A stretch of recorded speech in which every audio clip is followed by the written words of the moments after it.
the Hawaiians, as most indigenous traditions around the world,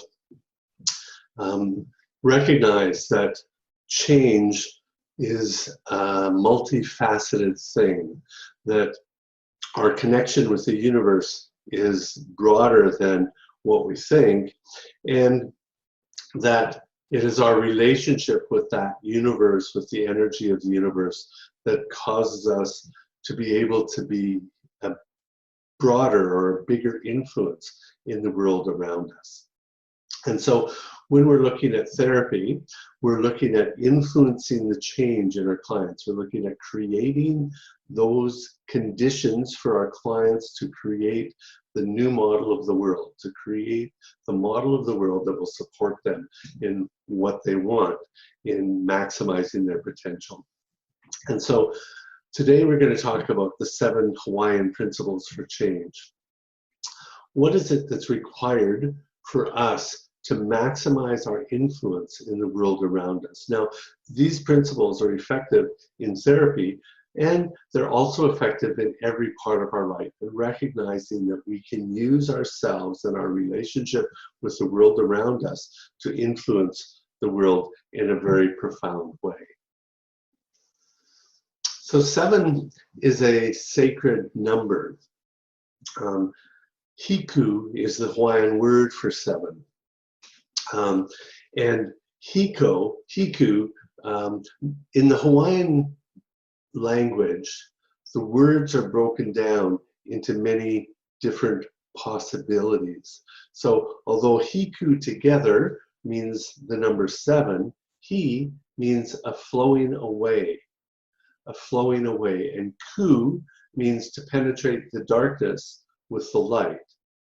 And so these principles of change are about flowing away from us, sending energy out from us to penetrate the darkness in the world with our light, with the universal light that flows through us. The first principle is manava. Ma means by means of. Na means to belong to. And va means the interval between 2 points in time. So manava means to belong to this moment in time. It's in the present moment. It's the process of belonging to now, being present. It's the place of boundlessness, because when we're present in the now, we are unbounded. We are here fully, and therefore expanding our awareness in this moment in time. Now is the moment of power. It is only in the now that change can happen. It can't change in the past, it can't change in the future. It's only in being in this present moment that we can change our direction, change what's happening in our experience. Everything is relative. Everything is relative. So your now and my now is relative to us and to our process and to what's going on in our experience. And power increases with sensory attention. The more we focus our attentions on this moment in time, our attention in now, the stronger, the more powerful our energy is in this moment. And so the challenge here is to play life at 100%. Be 100% in this moment in time, not worrying about the future or struggling around the issues that have happened in the past, but be present in now. And so the task is presence. And so as a therapist, you want to be fully present with your client. It is in this moment, right here with your client, that you can pick up that information that you need, that you can respond spontaneously to what's needed, to be present in this moment. And that's probably one gift that your clients have not received very often, is to have someone there that is fully paying attention to them at this moment in time. The second principle is mana. Mana is divine power. If you remember in talking about the three selves, mana is the function of the higher self. It's the primary tool, rather, of the higher self. It is what comes out from the higher self. And it's the mana that drops down, that divine power that drops down into our unconscious mind, and then through our unconscious mind to our conscious mind. Mana is divine power. All power flows from within. So many of us in the world believe that our power comes from outside, that we look for relationships, we look for affirmations, we look for stuff from outside, but all power flows from within. And so one of the biggest gifts that we can give our clients is for them to access that power, to access that information, to recognize that all power does indeed come from within. Everything is power. Everything is power. So the chair that you're sitting on, the monitor that you're watching, the clothes on your body, everything is power. Power, another way of looking at power, is that power comes from authority. It comes from authority. It deepens from authority. And so if you're lacking confidence, if you're just kind of pulling yourself in, what happens is you shut down that power, you shut down that energy. And when we're working with our clients, when we're communicating in the world, we want to be open. We want to flow that energy so that we're utilizing that power, we're utilizing that. And so we want to have authority. Authority is another way of saying confidence. We want to confidently be present in the world. That's when we express our power. That's when we are fully empowered. So the task of the second principle, the task of mana, is empowerment. Empowerment of people, empowering others, empowering objects, empowering ourselves. So that empowerment of the objects is something in the way of anchoring. We can anchor our objects. We can put intention into our sacred objects, into the areas of our world, the things, the tools of our life. We can empower them to utilize the energies, the universal energies, to support us. Our biggest gift is to empower our clients and empower the people around us. Makia. Ma means pertaining to or by means of.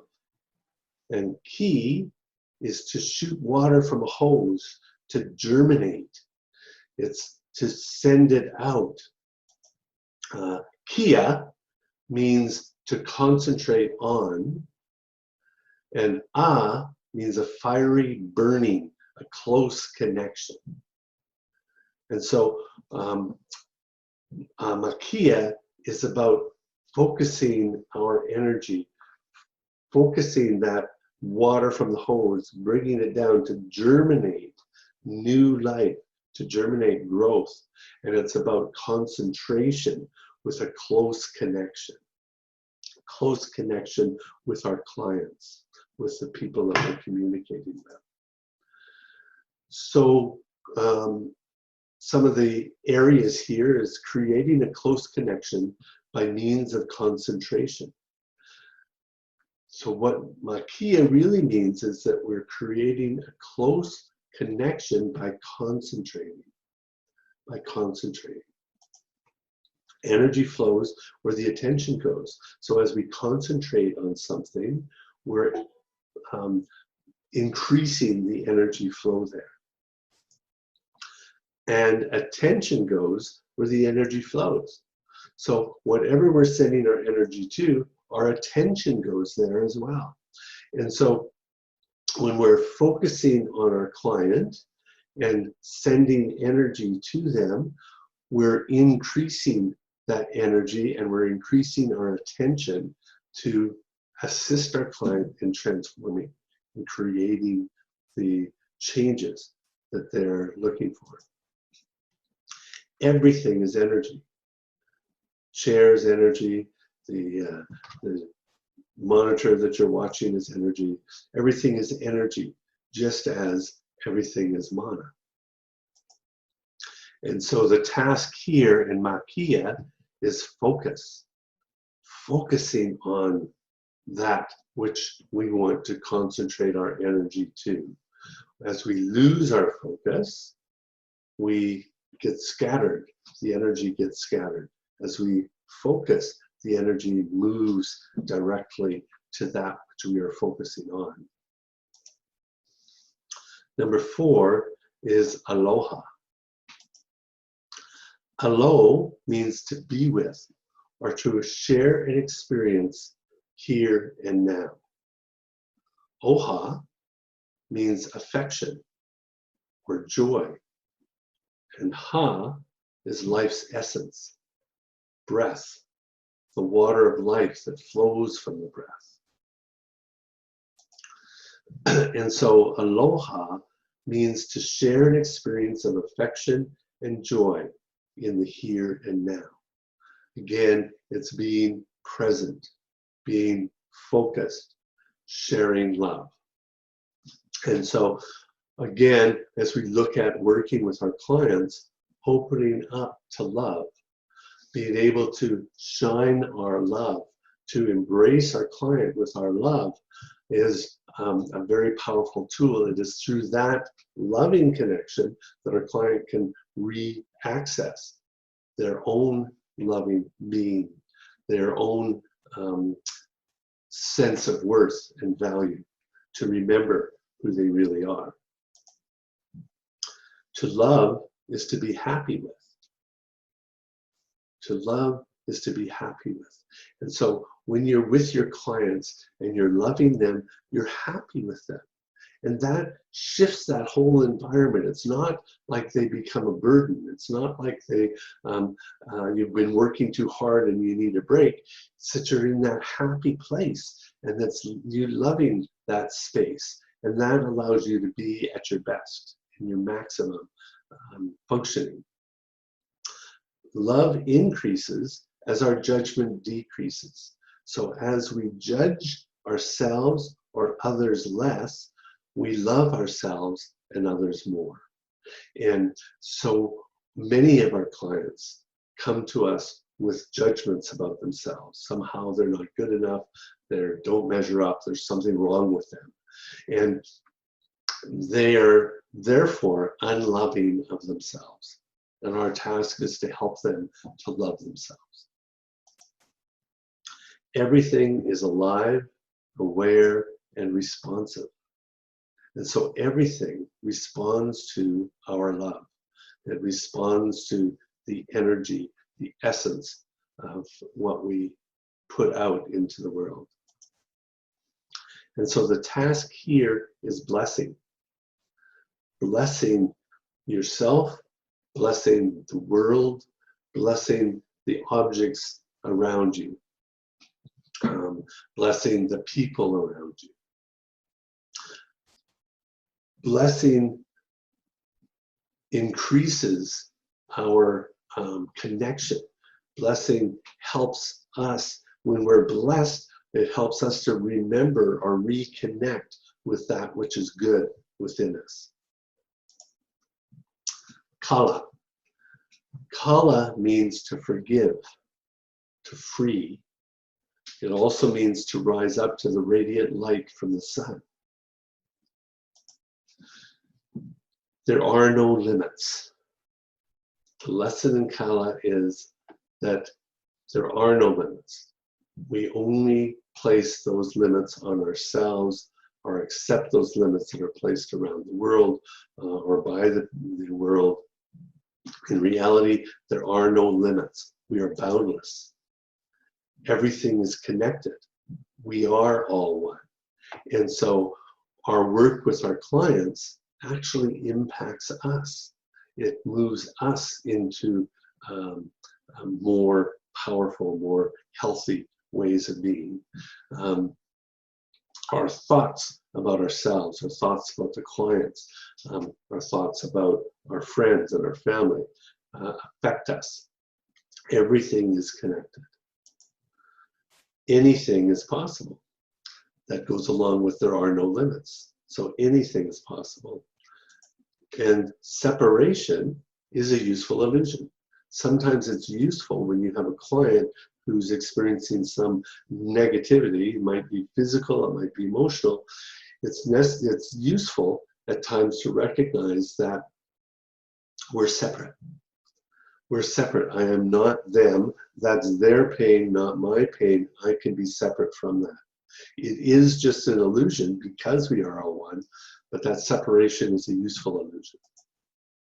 And so the task in Kala is clearing. Clearing. That's what forgiveness is about. It's clearing those things that are holding us back. It's clearing those obstacles that shut us down. In the accelerated emotional therapy training, you'll learn about forgiveness and about a process of ho'oponopono to bring forgiveness to yourself and forgiveness to those people that have offended against you, because we're never really free until we forgive. We can let go of the anger and the hurt, and the forgiveness is the final piece that needs to happen for us to be free from that pain, from that discomfort. Number 6 is Ike. Ike means to receive revelations from God. To receive revelations from God, understanding, knowledge, awareness. The world is what you think it is. That's the whole piece about perception is projection. If you project yourself back to the therapeutic model of communication, our filters, those past beliefs, emotions, experiences, our filters create our reality.